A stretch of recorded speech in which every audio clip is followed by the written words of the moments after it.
part 2 of lesson 5. Welcome back. Our craft question is, read it with me, why is research important? We will answer this question, and we will also study the craft of using multiple sources when researching a topic. In the last lesson, we noticed and wondered.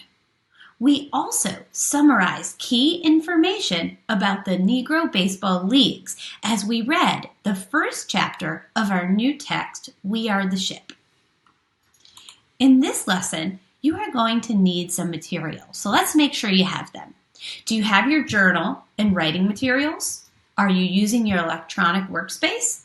That works. You should also have the text that we started in our last lesson, We Are the Ship. If you don't have it, don't worry. I'll make sure you have all you need. You also are going to need access to the handouts. These handouts can be found on greatminds.org under Student Downloads. Today, you will need handout 5A. It's called Fluency Homework. Pause the screen now if you need to get any of your materials for our work today. So let's start our lesson with a question. What do you know about research and the research process? Pause and think about this. If you're working with a family member or friend, discuss this question with them now. Let's read the definition of research. Research, it's a noun. Research is the study of information in order to learn more about something. Did you say that when you were thinking about what you know about research? Cool. Go to the vocabulary section in your journals, wherever you're putting all those words. Pause the screen now and write the definition of research in your journal. In this module, we are going to conduct research. We're going to conduct research into topics that are about sports, and we are also going to learn how to use the research process. Kadir Nelson, the author of We Are a Ship, did extensive research before writing the text. Nelson did not live during the era of the Negro Leagues. So he was not there firsthand, and this is not a firsthand account. Listen to how he used research to write the book. I'm going to read aloud 3 excerpts from his text. As I do, think about how he used research to help him write this text. The first excerpt. I began my love affair with the history of the Negro Leagues while I was still a student at the Pratt Institute in 1996. I was asked to do a painting on the subject, one that I knew relatively nothing about.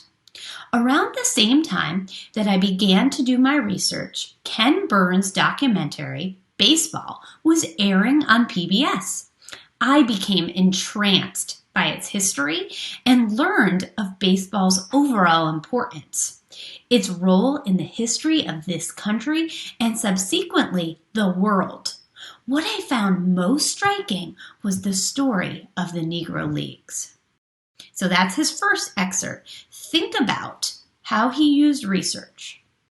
The next excerpt. And after reading interviews and listening to former players speak about their lives in baseball, it became clear that hearing the story of Negro League baseball directly from those who experienced it firsthand made it more real and more accessible. That's found on page 80. And now let's read the third excerpt. I did find a variety of books, documentaries, and films on the subject, and a number of websites dedicated to preserving the Negro League history. I also had a tremendous amount of help from the good folks at the Negro League's Baseball Museum and the National Baseball Hall of Fame. Did you notice and wonder anything about Nelson's use of research in We Are the Ship as I read those excerpts? If working with someone else, pause the screen and share what you noticed. I'll share what I noticed. Nelson started his research because he didn't know much about the topic. He also used a lot of different sources. He read a lot about the Negro Leagues, and he talked to many people about that time in history. I wonder why he used so many sources, and if he found all the sources helpful. On the screen, you will find page 2. You can also turn to page 2 in your text. I want you to look at the paragraph beginning with the text by the late 1800s. Everyone find that paragraph. In that paragraph, there is something called an endnote. Have you heard of that? See if you can find it. I'm going to go up here and I am going to find the endnote for us. Right down here, you'll notice that little 1. Does everyone see that? If you do, give a thumbs up. This is a marking called an endnote, and its job is to alert the reader that the author is referencing someone else's work. Pause the screen and think about this question. Why does Kadir Nelson note in his book when he uses information from someone else? Think about that now. Did you think about it? So why does he? Maybe you came up with an idea like this. Kadir uses the endnote to give credit and to avoid plagiarizing. This would be taking someone else's work for your own. Let's read the definition of plagiarism together. Plagiarism, the act of using someone else's word as your own. Pause the screen and write the definition of plagiarism in your journal where you're recording all your vocabulary. Now, I want you to go to page 84 in your text.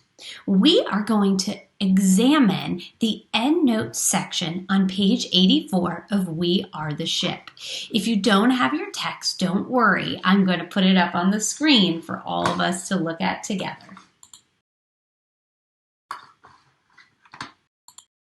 All right, examine the endnote section on page 84.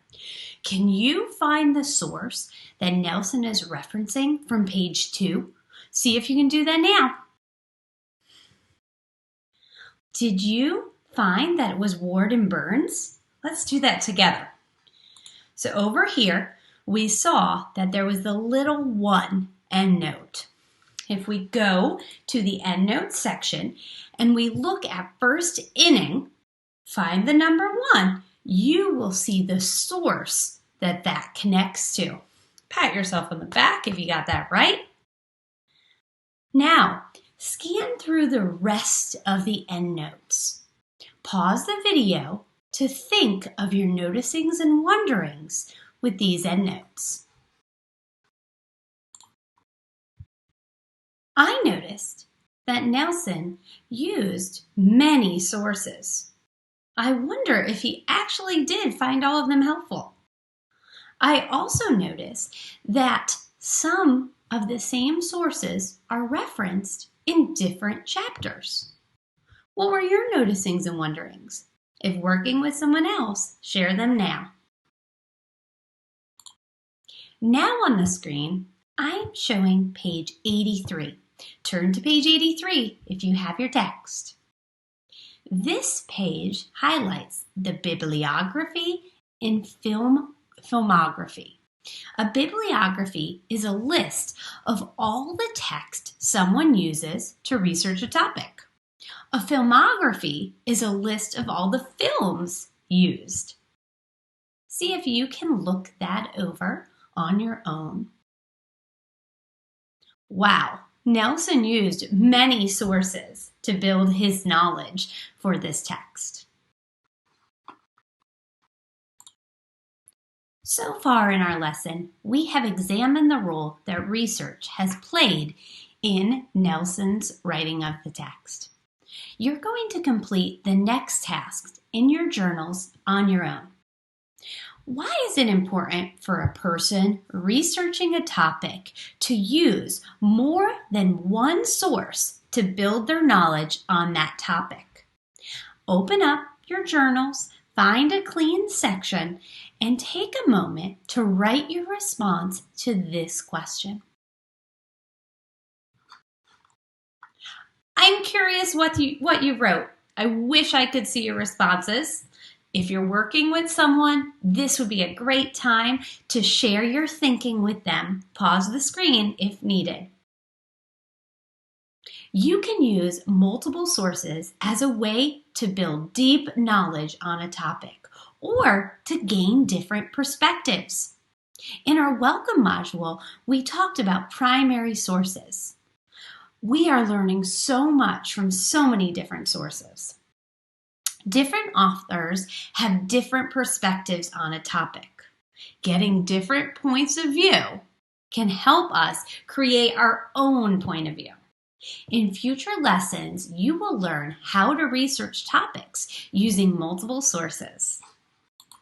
So, if you would like to extend your learning, you can do that with some fluency practice. If you're able to, download that handout 5A Fluency Homework.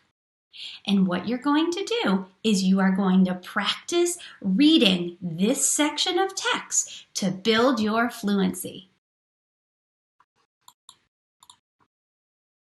In the next lesson, we are going to identify the overall text structure of the next chapter in our book, and we are also going to think about how text structures help us understand a text. If you have any questions, continue to email info@greatminds.org. And again, thank you for learning with me today. Take care, and I'll see you next time.